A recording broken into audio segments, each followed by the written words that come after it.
রাত 4টা বাজে আমি আর আমার ফ্রেন্ডরা এত জিনিসপত্র নিয়ে কোথায় যাচ্ছি? তাছাড়া এরকম একটা র্যান্ডম হোটেলে আমরা রান্নাই বা কেন করতেছি? অ্যান্ড মোস্ট ইম্পর্টেন্ট কোশ্চেন, আমরা এখন কোথায় আছি? সো চলেন শুরু থেকে শুরু করা যাক। আজকে আমার ফ্রেন্ডরা মিলে প্ল্যান করলো যে আমরা চায়নার একটা সি বিচে ঘুরতে যাব। অ্যান্ড যেই বলা সেই কাজ, আমাকে একটু আগে আমার এক ফ্রেন্ড কল দিয়ে জানাইছে এবং সাথে সাথে 20 মিনিটের মধ্যে আমি ব্যাকপ্যাক গুছে একদম রেডি হয়ে গেছি বের হওয়ার জন্য। অ্যান্ড ব্যাগে যে কত কিছু নিছি আমি আপনাদের বলি।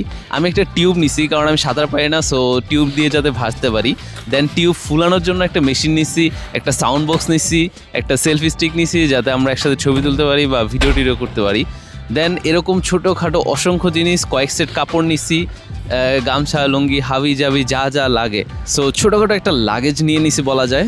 And this is the third video of this series, life in China.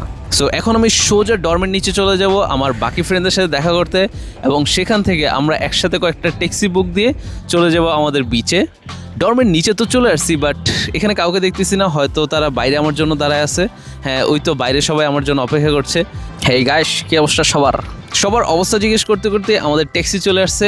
Basically আমার ফ্রেন্ডরা ট্যাক্সি আগেই বুক দিয়ে রেখেছিল, অ্যান্ড ট্যাক্সিতে আমরা সবাই উঠে গেলাম। আমরা মেইনলি 12 জন যাচ্ছি, অ্যান্ড এর মধ্যে মাস্টার্সের ভাই আছে একজন, আমাদের ইমিডিয়েট সিনিয়র ব্যাচের ভাই আছে 4 জন, অ্যান্ড বাকি সবাই আমাদের ব্যাচের।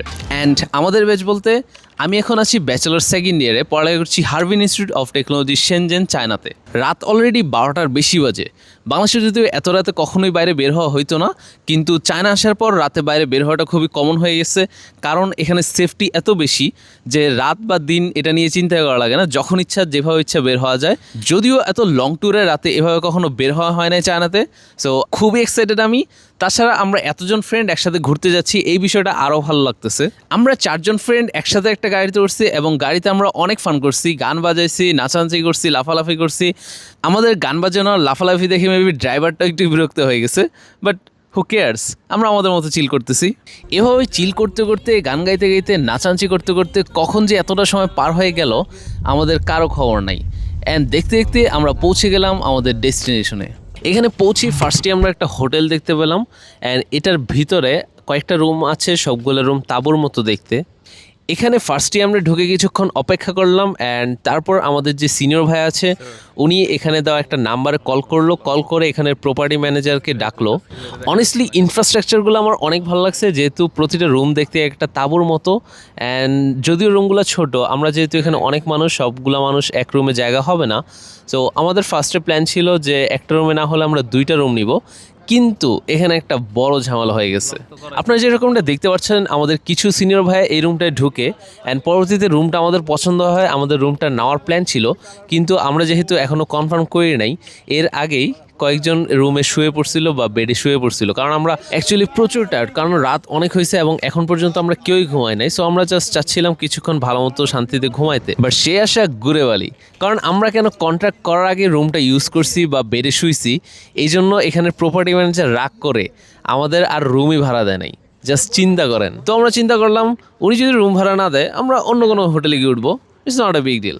But that was a mistake.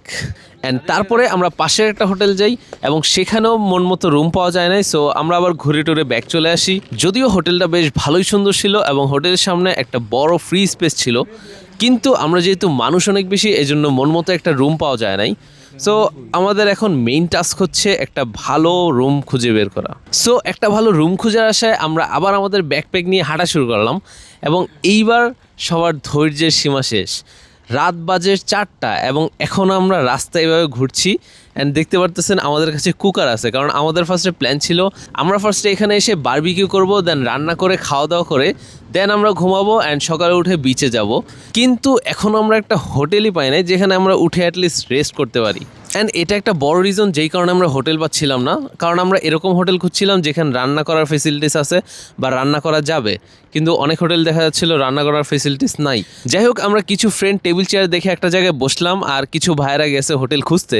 And guess what, তারা থাকার হোটেলের জায়গায় একটা খাবার হোটেল খুঁজে বের করছে।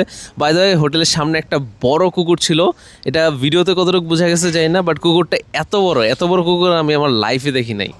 সো বেশ কয়েক ঘন্টা ধরে হোটেল খোঁজার পর আমরা একটা হোটেল পেয়ে গেছি, কিন্তু এটা একটা ভাতের হোটেল অ্যান্ড ওদের সাথে আমাদের কন্ট্যাক্ট হয়েছে যে আমরা ওদের কিচেন ইউজ করব অ্যান্ড কিচেন ইউজ করে আমাদের বারবিকিউ করব, আমাদের অন্যান্য যত রান্না আছে সব এখানে করব।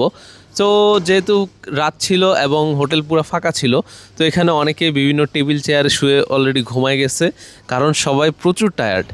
বাট আমার এনার্জি একটু বেশি, তো আমি রাতে একটু ঘুমাই নাই, আমি রান্না দেখতেছিলাম, রান্নায় হেল্প করতেছিলাম। সো এখানে যেরকম দেখতে পারতেছেন বারবিকিউর গোস্তের পিসগুলো রেডি করা হচ্ছিল, তো আমি এখানে হেল্প করতেছিলাম। অ্যান্ড পরবর্তীতে আমার অন্য কিছু ফ্রেন্ড অ্যান্ড সিনিয়র ভাইয়া মিলে এই বারবিকিউগুলো রেডি করে, সাথে দুইটা চাইনিজও তাদের হেল্প করছিল, মেইনলি তাদের দেখা দিচ্ছিল যেহেতু তাদের কিচেন, তারা সব জানে কোথায় কি আছে না আছে। এরপর আমি একটু বের হয়ে আশেপাশের এরিয়াটা ঘুরে দেখি এবং ততক্ষণে প্রায় সকাল হয়ে যায়। সো সারা রাত আমাদের বাইরে বাইরেই কাটে, যদিও খুবই ইন্টারেস্টিং অ্যান্ড ইউনিক একটা এক্সপিরিয়েন্স ছিল আমার জন্য। এখন আমি যে জায়গায় দাঁড়িয়ে আছি এটা বিচের সাথে একটা হোটেল, যদিও এই হোটেলে কিন্তু আমরা এখনও উঠি নাই, কিন্তু এখানে এসে যা দেখলাম এখানে বেশিরভাগ হোটেলের মেইন গেট খোলাই থাকে। সো চাইলেই যে কেউ ভিতরে ঢুকতে পারে, বের হইতে পারে। এটা চায়নাতেই পসিবল, কারণ চায়নায় এত সেফ সব কিছু। অ্যান্ড সো ওরা জানে যে বেসিক্যালি কেউ ভিতরে ঢুকে কিছু জিনিস নিবে না বা কোনো কিছু চুরি করবে না বা হারাবে না। সো এরকম কোনো টেনশন নেই। এজন্য ওরা হোটেলের মেইন গেট খুলে রাখে, যাতে কেউ যদি হোটেল ভাড়া নিতে চায় তাহলে তারা ঢুকে দেখে তারপর যদি পছন্দ হয় তাহলে প্রপার্টি ম্যানেজারের সাথে কন্ট্যাক্ট করতে পারবে। দেন আমাদের বারবিকিউ অ্যান্ড রান্নার কাজ শেষ হওয়ার পর আমরা ফাইনালি একটা হোটেল খুঁজে পাই, এবং এই হোটেলটা আমাদের জন্য একদম পারফেক্ট ছিল, কারণ এখানে দুইটা বেশ বড় বড় রুম আছে অ্যান্ড এক একটা রুমে দুইটা করে বেড ছিল।